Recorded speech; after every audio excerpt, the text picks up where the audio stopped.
Welcome back. Now for your 5-day weather forecast, we go outside to Philip Maciel. Well, we're getting a welcome break here from the rain right now, but don't expect it to last too long. The rain is supposed to come back and last until about midnight tonight. Don't be surprised by lightning and thunder along the way. There have already been reports of severe lightning activity in southwestern Ontario. Today we break that 20-degree mark with a high of 21, dipping to a reasonably warm night at 12 degrees. The unusually warm temperatures continue throughout the week. The rain ends on Friday, a high of 19 and a low of 13. Saturday, St. Paddy's Day, is going to be a bright and sunny, a high of 17 and a low of 7 degrees. The rain will be back for a short time on Sunday, a high of 22, a low of 11. And finally, the heat will remain on Monday with a high of 19 and a low of 10 degrees. Hopefully no big changes in your weekend forecast. I hear leprechauns don't really like the rain, but if it does change, I will have a weather forecast update for you tomorrow. Back to you guys in the newsroom. Thanks, Philip. Poverty and green initiatives are two focal points in a pre-budget analysis put out by an Ottawa think tank. The Canadian Centre for Policy Alternatives stressed better education, pensions, and affordable housing as issues needing attention.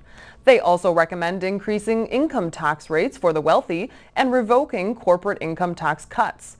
The Conservatives remain tight-lipped on the details of the upcoming budget. Tory campaign promises, such as cracking down on crime, are expected to factor into the budget coming out on March 29th. The families of 2 victims in the 2007 Virginia Tech shootings have won a lawsuit against the university. Aaron Peterson and Julia Pride were among the 32 people killed in 2 separate attacks by the same gunman. The suit alleged Virginia Tech officials were negligent in failing to notify the campus of the gunman immediately after the first attack. Officials say they thought the attack, which left 2 dead in a dorm room, was an isolated incident. Seung-Hai Cho later gunned down 30 more people before committing suicide. The families of Peterson and Pride were each awarded $4 million. Flag-waving crowds have taken to the streets of Syria to show their support for President Bashar al-Assad. The parade of thousands of loyal supporters coincides with the 1-year anniversary of the uprisings against his rule. Meanwhile, opposition activists say soldiers fired on people staging anti-regime protests in the northwestern city of Idlib. The protest came after the discovery of 23 bodies of torture victims to the west of the city. Government forces reclaimed Idlib from rebels on Tuesday. The UN says 8,000 people have died so far in the conflict. The American soldier accused of slaughtering 16 Afghan civilians has been moved to a military detention center in Kuwait. A senior U.S. commander says the move was required to ensure a proper investigation and trial. But furious Afghan members of parliament have demanded the soldier be tried in Afghanistan. President Hamid Karzai is calling for U.S. troops to leave Afghan villages and confine soldiers to military bases. And Taliban insurgents say they are suspending preliminary peace talks with the U.S. because of the erratic and vague U.S. position. The name of the shooter has not been released, but he is confirmed to be a 38-year-old father of 2. A Congolese warlord is the first person to be found guilty by the International Criminal Court. Thomas Lubanga was found guilty of recruiting child soldiers. He will be sentenced following a hearing later this year. Lubanga is the first founder of the Union of Congolese Patriots, an armed group that amassed 15,000 soldiers in 2003.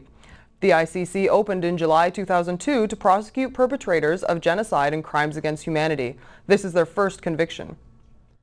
And now with your sports news, here's Justin Irwin.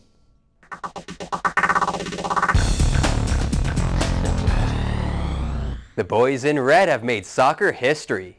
Toronto FC have become the first professional Canadian team to reach the semi-finals in the CONCACAF Championship with a 2-1 win over the LA Galaxy. Dutch midfielder Nick Soelsma kicked it home in the 67th minute to win 4-3 on aggregate. The Reds tied the Galaxy 2-2 last week at a sold-out Rogers Centre. TFC will head to Mexico to face Santos Laguna on March 26th and then will play the second leg at the Rogers Centre on April 2nd. It's a bird, it's a plane, well, it's actually a penguin. Sidney Crosby is expected to make his second return of the season from post-concussion syndrome against the East leading Rangers in New York. Sid the Kid says he just wants to contribute and do his part for the team. The 24-year-old has 2 goals and 10 assists in the 8 games he played before re-injuring his brain and spine. The Penguins sit in 4th place in the Eastern Conference with 89 points. In other NHL action, the Toronto Maple Leafs look to bounce back after going 1-8-1 in their last 10 in Tampa Bay tonight. The puck drops at 7:30 in Hulk Hogan's hometown at the Tampa Bay Times Forum. Lightning center Steven Stamkos straight out of Markham. leads the league with 50 goals this season in just 69 games. The Buds, meanwhile, last held a playoff spot on February 7th and have seen the loss of their second leading scorer due to injury and a coaching change since. Randy Carlyle has gone 1-4-1 as a Leafs bench boss.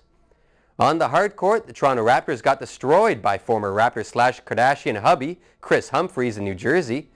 The Hump led the Nets with 16 points and 21 boards for a 98-84 victory. James Johnson and Jared Bayless had 16 points apiece for the losing Raptors.